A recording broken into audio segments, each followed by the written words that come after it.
Bueno, aviso. Esto va a ser largo como la mierda. Perdón por eso, pero esto es muy duro para mí, y lo he cargado por muchos años. Siguiendo el consejo de mi terapeuta, lo escribí todo para tratar de procesar mis sentimientos al respecto. Obviamente, ella no me aconsejó que lo publicara en YouTube, pero he luchado con esto durante mucho tiempo, y necesito saber la opinión de otras personas. Todavía no tengo ni idea de cómo me siento al respecto, incluso después de todos estos años. Pero lo voy a someter al juicio de la masa. Sé que hice mal algunas cosas, probablemente muchas cosas. Traté de hacer lo mejor que pude. Mi hijo era muy problemático. Muy problemático. Si viste la película, Tenemos que hablar de Kevin, te ayudará mucho a entender de qué estoy hablando, porque juro por Dios que cuando vi esa película, pensé que estaba viendo un documental de mi vida. Sentí que el escritor debía haber tenido cámaras escondidas en mi casa. Así de preciso era. La única diferencia es que, en la película, el chico parece normal para su padre, y solo revela su verdadera naturaleza a su madre. Con mi hijo no tenía esa máscara. Su comportamiento demente era el mismo con todos. Desde el día en que nació, mi hijo simplemente salió mal. Fue planeado. Mi esposa y yo intentamos quedar embarazados, y nos emocionamos mucho cuando nació. Era deseado y amado. Le dimos mucho cariño, y realmente intentamos darle una infancia feliz. Pero desde el día que lo trajimos a casa del hospital, era miserable. Lloró durante 13 meses seguidos. No estoy exagerando. 13 meses sin parar. Lloraba hasta que se quedaba sin voz, y seguía llorando. Podías ver su carita arrugada, y sin que saliera ningún sonido, totalmente ronco. Hubo momentos en que literalmente lloraba mientras dormía. Nunca he visto ni oído hablar de ningún otro niño capaz de hacer eso. Lo llevamos a médicos, especialistas, intentamos cambiar su dieta, lo abrazamos, lo meciamos, juguetes, pañales, música, móviles, todo lo que se nos ocurría. Nada funcionó. 13 meses de infierno, de rechinar, moler y no dormir. Una vez que superó la etapa de llanto, pensamos que estábamos fuera de peligro, pero rápidamente quedó claro que por alguna razón desconocida, simplemente estaba enojado por estar vivo. Nunca vi a ese niño tener una sonrisa genuina y alegre, una sola vez en el tiempo que lo conocí. Lo vi sonreír una sonrisa viciosa y horrible muchas veces, sintiendo un placer perverso al causar dolor, o sufrimiento, o romper una regla. Pero una sonrisa de verdadero placer por algo bueno. No, nunca, ni una vez. No tenía interés en nada positivo. Se alimentaba del odio, y todo lo que hacía estaba encaminado a eso. Tan pronto como pudo caminar, su misión en la vida era destruir cosas. Rompía, o intentaba romper cualquier cosa que estuviera a su alcance. La destrozaba, la masticaba, la tiraba al inodoro, lo que fuera. Después de un tiempo descubrió cómo quitarse el pañal, y disfrutaba mucho cagando, y meando donde podía. Después de un tiempo, descubrió que podía esconderlo, y comenzó a mear y cagar en lugares que no encontraríamos de inmediato, frotándolo en las alfombras, lo que hacía que fuera aún más problemático de limpiar, y que la casa apestara. Cuando creció, entre 9 y 15 años, meaba y cagaba en nuestra cama, hasta que pusimos un cerrojo en nuestra puerta, y ya no podía entrar. Entonces, simplemente cagaba en el pasillo frente a nuestra habitación. Esa guerra biológica comenzó alrededor de los 2 años y medio, y nunca lo superó. Intentaré acelerar, porque literalmente podría seguir hablando de esto durante días. Pero a medida que crecía, se volvía cada vez más inmanejable. Mordía, pateaba, gritaba, arañaba y escupía a cualquiera que intentara hacer algo con él. Lo expulsaron de la escuela 2 veces, antes de que cumpliera 9 años. Luego lo volvieron a admitir, y luego lo expulsaron para siempre. Tuvo que cambiar de escuela. La siguiente lo puso en una clase especial, que lo mantenía alejado de los otros estudiantes. Tuvimos que instalar una puerta y un cerrojo en la cocina, porque robaba cuchillos, y los usaba para raspar las paredes / muebles, o perseguir a la gente con ellos. Cuando tenía 10 años, me apuñaló bastante bien en la cadera y el culo. Todavía tengo las cicatrices. A medida que crecía, se volvía más oscuro. Empezó a prender fuego a las cosas y a torturar animales locales. Había un perro callejero que merodeaba por el parque cerca de nuestra casa.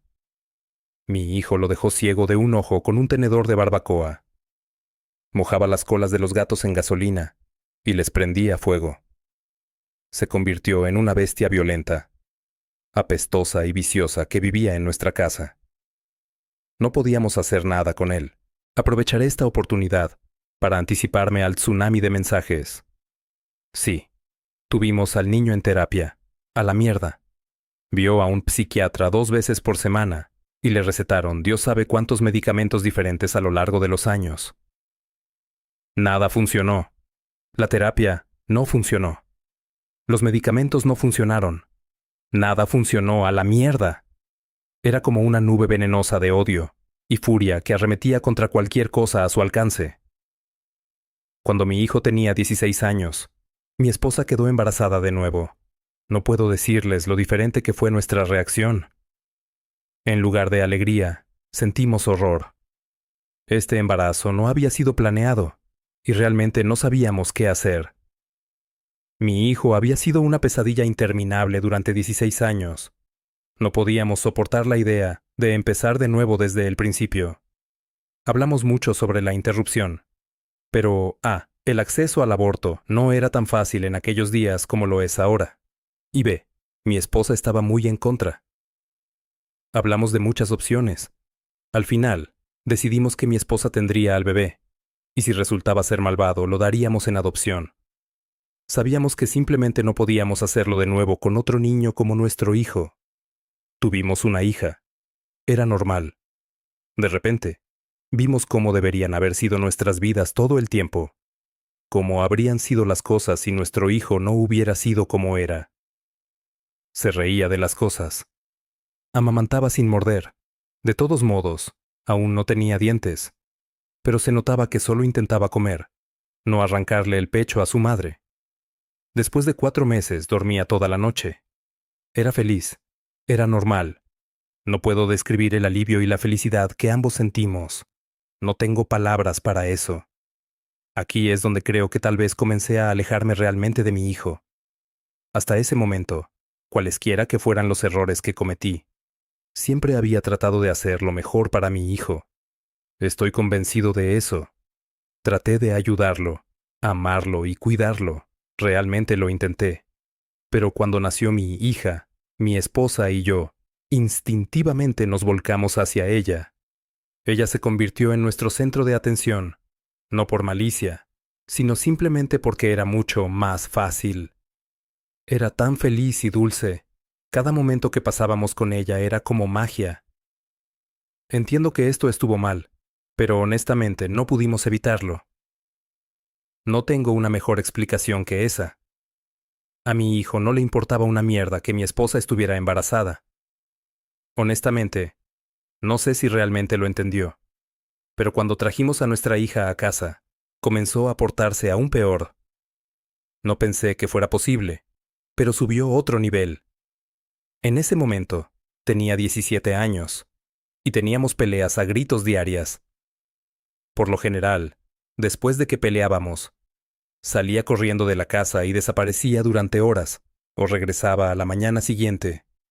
Fue un alivio. Empecé a esperar nuestras peleas porque lo alejaban de nosotros por un tiempo. Después del nacimiento de nuestra hija, mi relación con mi hijo casi había desaparecido por completo. Nuestras únicas interacciones reales eran gritos. Mi esposa estaba aún peor con él. Simplemente no le quedaba nada. Para entonces, si nuestro hijo entraba en la misma habitación que ella, simplemente dejaba de hacer lo que estaba haciendo y comenzaba a gritar: «¡Aléjate de mí! ¡Aléjate!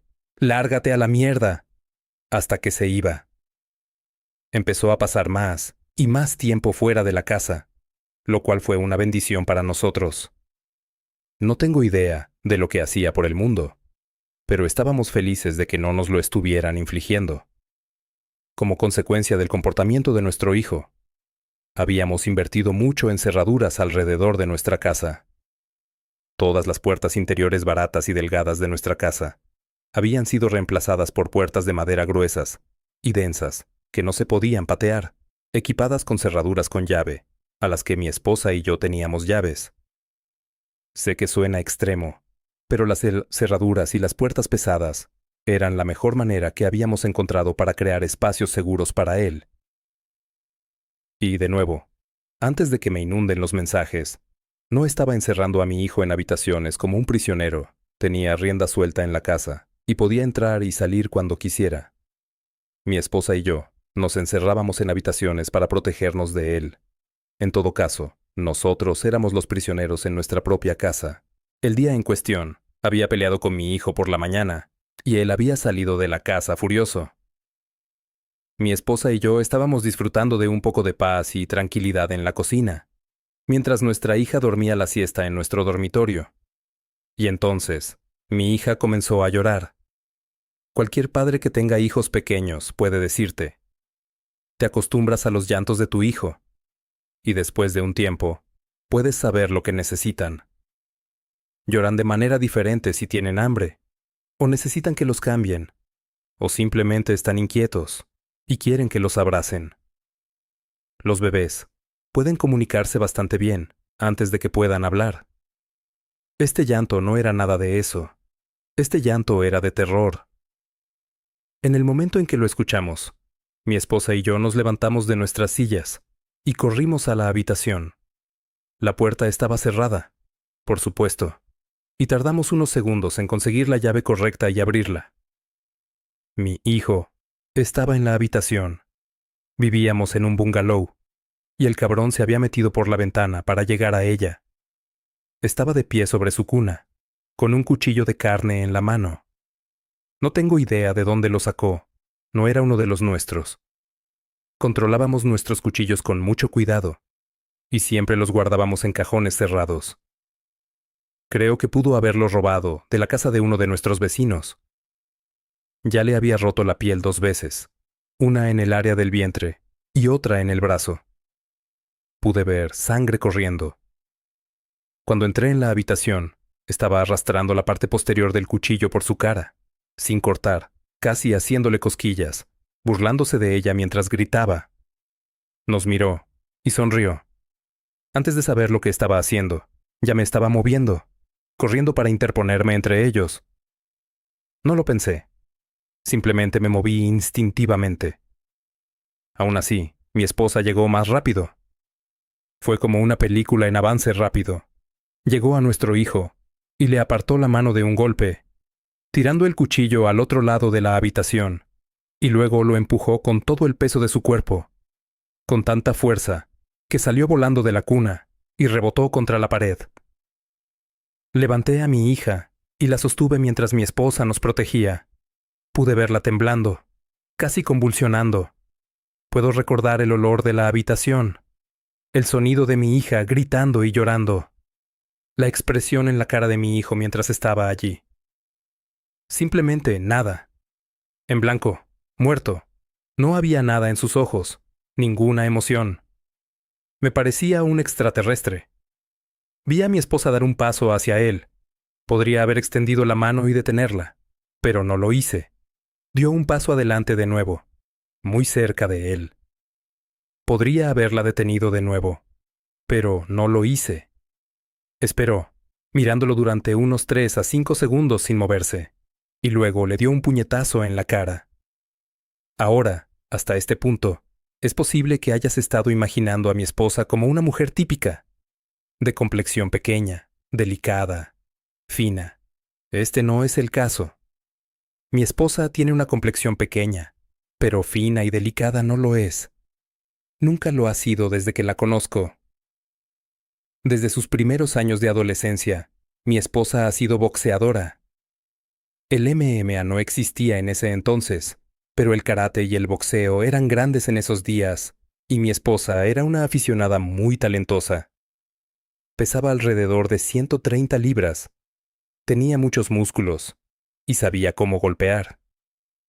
Yo tenía 70 libras más que ella en ese entonces, y no tengo ninguna duda de que, en una pelea real entre ella y yo, ella podría haberme golpeado y me habría dejado plano.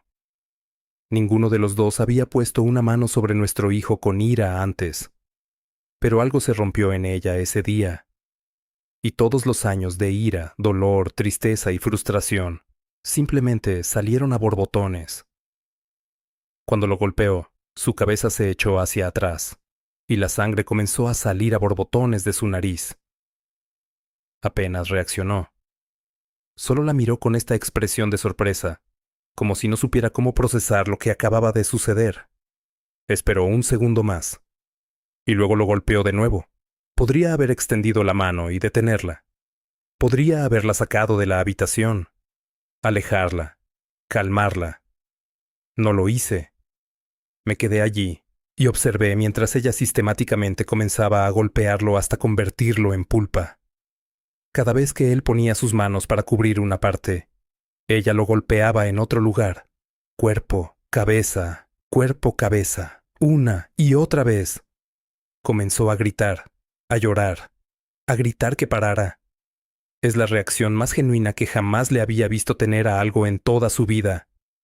Pero ella no se detenía. La vi intensificarse, golpeando más fuerte, más rápido, trabajándolo como un saco pesado.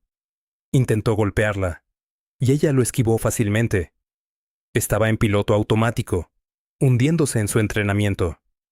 Me quedé allí mirando durante un minuto. Luego les di la espalda y saqué a mi hija de la habitación. Llevé a mi hija a la cocina y le di un baño en el fregadero. Descubrí que le había hecho un tercer corte en la planta del pie.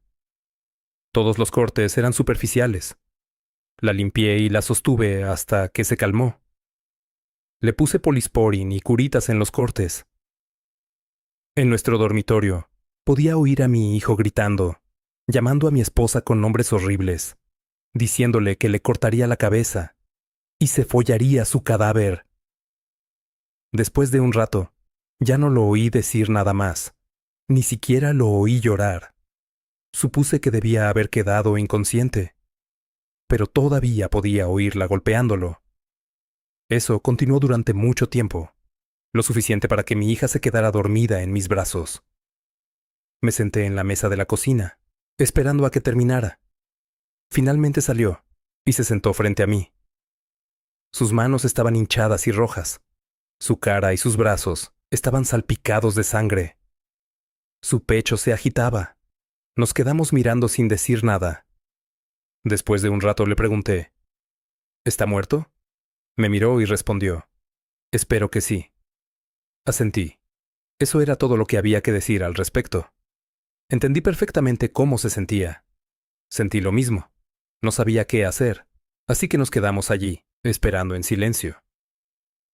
Finalmente, mi esposa comenzó a llorar y fue a ducharse. Me quedé donde estaba, sosteniendo a nuestra hija.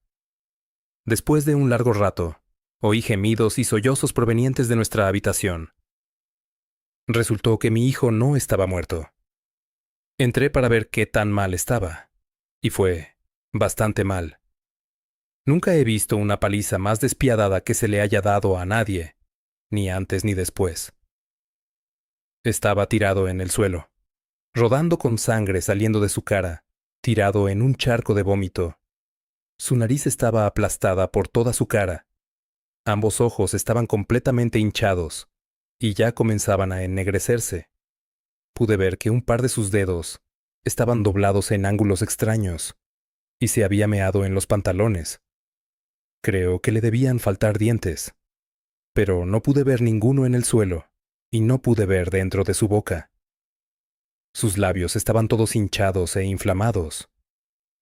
Por hablar con mi esposa al respecto más tarde, ahora sé que ella había golpeado sistemáticamente cada parte de su cuerpo, centrándose mucho en sus piernas.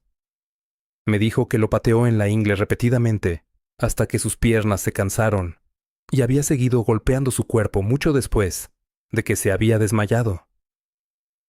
Cuando mi esposa salió de la ducha, todavía no sabía qué hacer con nuestro hijo. No sabía si llamar a la policía o a una ambulancia. llevarlo al hospital yo mismo. Honestamente, no tenía ni idea de qué hacer. Después de un rato, me di cuenta de que simplemente ya no me importaba lo que le pasara, y decidimos simplemente dejarlo vivir, o morir por su cuenta.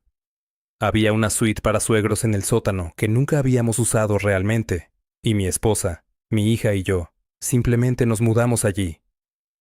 Simplemente cedimos la planta superior de la casa a mi hijo, y lo cerramos todo. Separamos nuestras vidas por completo.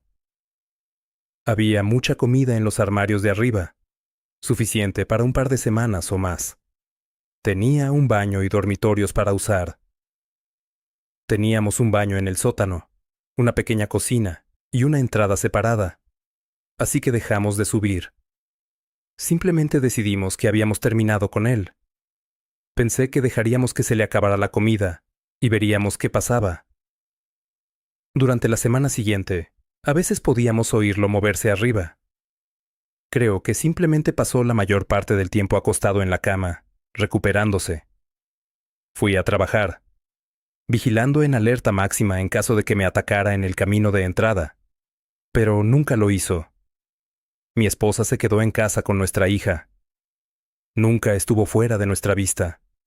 Una noche lo oímos volverse loco, destrozando cosas y golpeando. No respondimos. Sin embargo, nunca intentó bajar ni acercarse a nosotros. Creo que tenía miedo de que, si se acercaba a nosotros de nuevo, mi esposa pudiera terminar el trabajo con él. Después de 3 semanas en el sótano, no habíamos oído nada de arriba durante unos días, y me aventuré a subir a la planta principal de la casa. El lugar estaba demolido, y no había señales de mi hijo. Se había ido. Tardó meses en reparar los daños que había hecho y volver a la normalidad en la planta principal.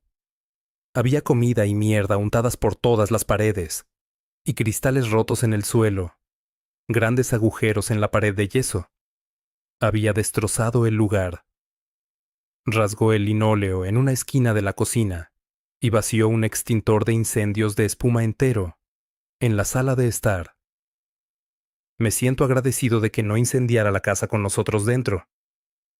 Honestamente, no estoy seguro de por qué no lo hizo. El niño no era tímido a la hora de prender fuego a las cosas. Después de eso, viví con miedo todos los días de que regresara, de que nos emboscara de la nada e intentara matarnos. Nos mudamos de casa unos 3 años después, y finalmente dejé de tener miedo de que volviera a aparecer, ya que ahora no tenía idea de dónde estábamos. Finalmente me sentí a salvo de él. Todo esto sucedió hace mucho tiempo. Mi hijo nació en la primavera de 1971. Mi hija nació en el 88. Soy un anciano ahora. Cumpliré 70 este año, y mi esposa falleció de cáncer en 2016. Mi hija tiene 31 años ahora. Me mudé con ella y su esposo después de que mi esposa falleció. Tengo 2 nietas, y son la alegría de mi vida. Veo a un terapeuta un par de veces al mes para hablar de todo esto. No sé dónde está mi hijo. La última vez que lo vi fue cuando estaba tirado en el suelo de nuestro dormitorio, sangrando y destrozado. No he sabido nada de él desde que se fue. Hace más de 30 años. No quiero saber. Llevo mucha culpa de esa época, y muchas emociones encontradas. Yo no lo golpeé, pero permití que lo golpearan, y pensé que se lo merecía. Me alegré de que sucediera. No intenté matarlo, pero me habría alegrado si hubiera muerto. Diré que espero que haya podido superar sus demonios y vivir una vida normal en alguna parte. Si no pudo hacer eso, si se quedó como estaba, entonces realmente espero que alguien por ahí lo haya matado. Cuando lo conocí, era un perro rabioso. Y de cualquier manera que fuera, solo espero que no siga por ahí lastimando a nadie más.